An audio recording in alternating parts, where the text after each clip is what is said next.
Onko se päällä? No. No niin, sitten mennään katsomaan temppeliä. Tuossa on matkan varrella, kun mennään ruokapaikalta hotellille, niin on tämmönen pikkainen temppelihässäkkä. Tuossa on jotain sanottu, mikä tää on nimeltään. Aika iso porttihässä. Portti on tässä, mistä mennään ineen. Mennään katselemaan.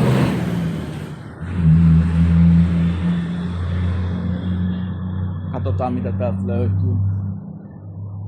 Olisiko pitänyt mennä järjestyksessä noin rakennukset läpi? Ilmeisesti ei. Ei ole väliä. No, katellaan tässä vaan. Näyttää olevan paikat kiinni. Kiinni varmaan on ovet, että ei ole vielä auennut etestä. Mut tämmöstä täällä. Hyvä on keli. Mitäkään kello mahtaa olla tähän aikaan? 11 ehkä. Täällä on semmonen 30 lämpötilat varmaankin.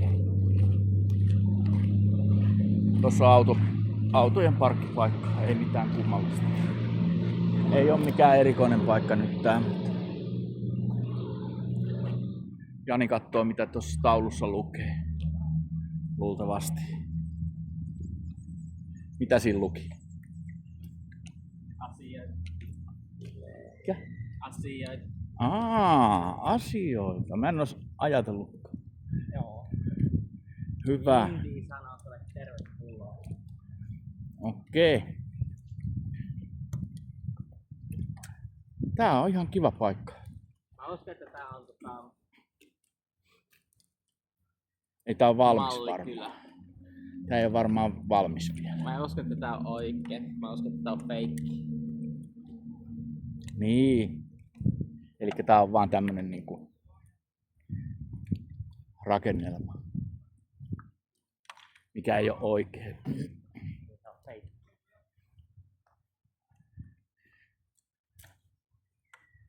Voisiko olla myöskin, että tää ei oo vielä valmista? Uskon, että tää on feikki. Pahvisti tehty. Ei. Esimerkki. Esimerkki kyllä. Tää voi olla esimerkki kyllä. Okei. Täällä on ainakin roskiksia tossa.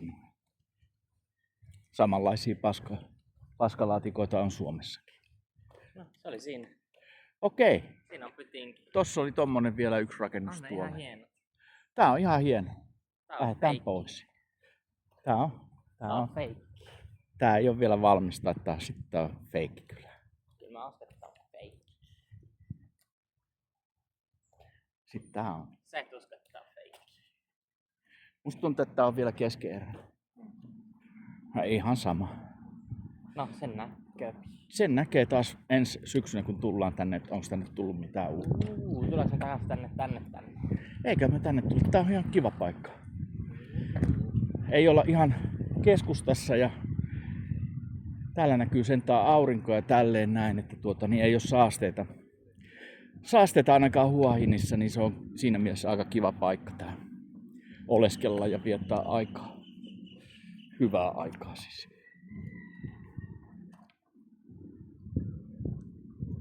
Miksi ei tänne voisi tulla uudemman kerran? Tostahan voisi vielä käydä kuvaamassa aika makeen näköisiä noi temppelit on.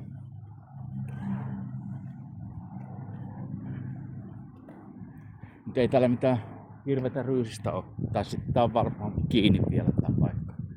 Ihan hienon näköistä. Tämmönen paikka oli tällä kertaa. Ei muuta kuin takas hotellille, ruokalepo. Ja sitten lähtee varmaan jossain vaiheessa 6 aikaa iltatreeni taas käyntiin. Sen jälkeen vähän sätkänpätkää polttelemaan ja sitä rataa.